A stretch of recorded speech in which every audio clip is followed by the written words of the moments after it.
Joining us now to review some of the headlines of today's newspapers from around the world is our Rice News analyst, Emmanuel Efeni. Good morning, Emmanuel. Great Malabar. Yes, good morning, my brother. Good morning, Rufa. Good morning. Action. Good morning, my sister Adesua. Good morning. Yes, let's start with these day newspapers. Adesua is your sister, eh? Yes, she is. But you're also his brother. No, but the way he calls sister. Well, let's start with these day newspapers. The lead story: federal government seeks vital weapons from world powers to end insurgency. Now, this story is also being reported by some other newspaper, specifically the Daily Independent newspaper. Can you hear me? Below Loud the and clear. photograph there, world powers Okay, thank you very much. denying us weapons to fight insurgency. Federal government says Nigeria gets 3.2 trillion from entertainment industries.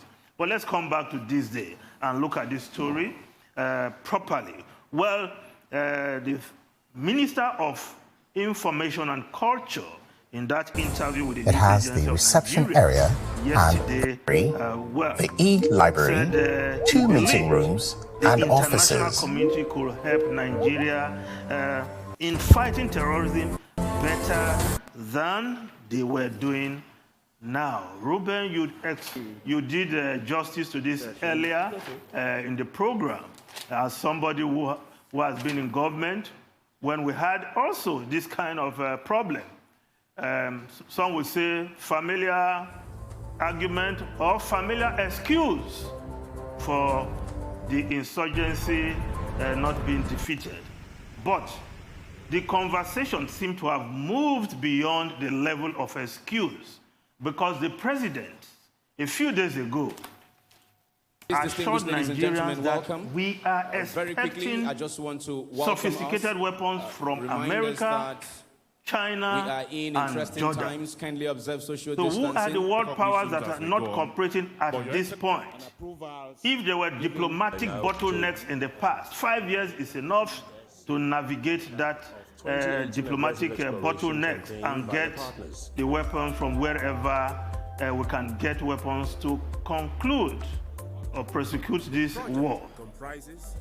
Now, when did you place order? Recall when that $1 billion was released from the excess cruise account to the president.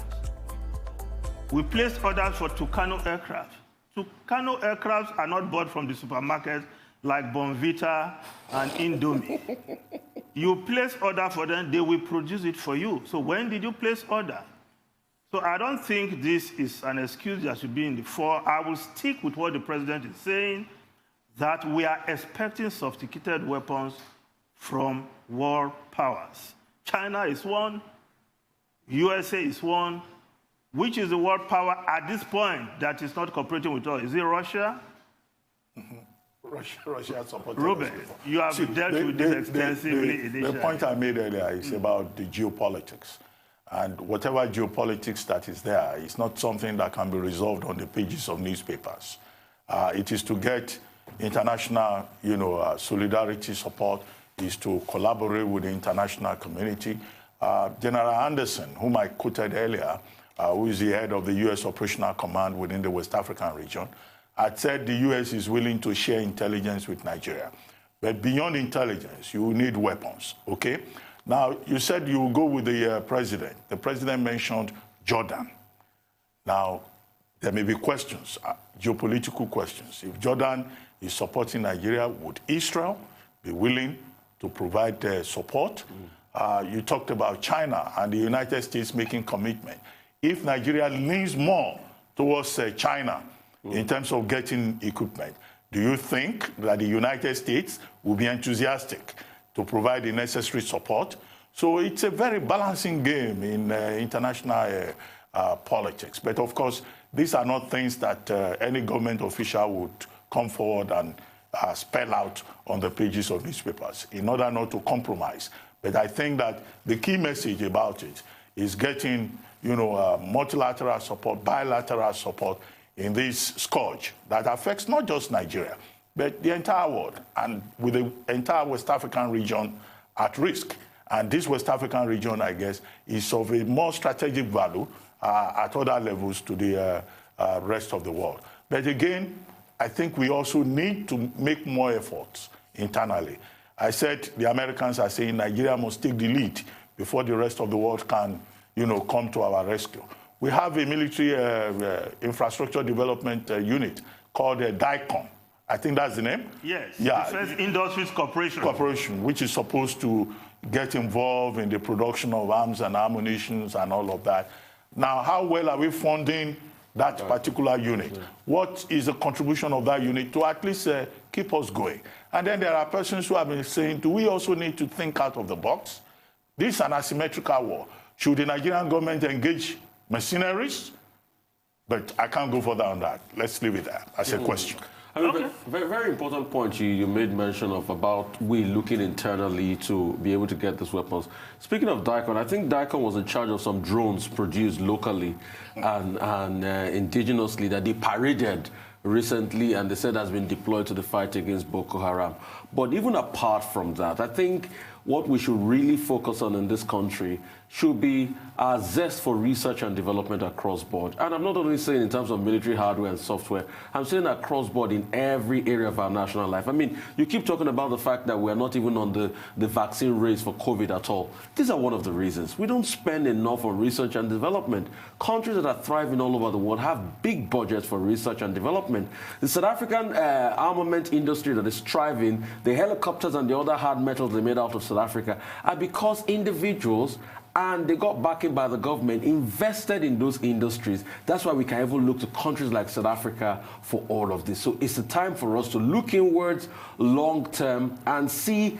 I see a day when Nigeria will have, armament producers that are going to be contractors to government, the likes of Lockheed Martins and other companies like that. Martin Luther Rufai, he sees a day, but not a dream. But seriously speaking, yes, we do need these weapons, yes, intelligence. But, the minister also talked about kinetics and non-kinetics, talking about, different pathways into this insurgency war. For instance, providing employment for the teeming unemployed youth and keeping them busy, because we also have that issue of, recruitment by the insurgents. We have, the poverty in the region. Can we also fix that? Can we, make the people own this war? Can we bridge that trust deficit gap between the military, the security agents in Nigeria, and the people in the region? Can we begin to look at all of those? And I mean, that's a great, I just want to quickly make a point. And this is why you just hit the nail on the head in terms of economic empowerment. That's a very, very great point. I mean, there's a Peruvian professor, his name skips me now. He wrote the book Mystery of Capital and some other books. He told a story about a rebel group fighting in Peru. They called the Shining Lights. And by his research, he discovered that if you can give economic viability to the region the Shining Light rebels were, the people will stop supporting the rebels. And guess what? He told the government, they gave them land reforms, they gave them economic viability, and the rebels started fighting, the people started fighting against the rebels, and that's how the government won the war.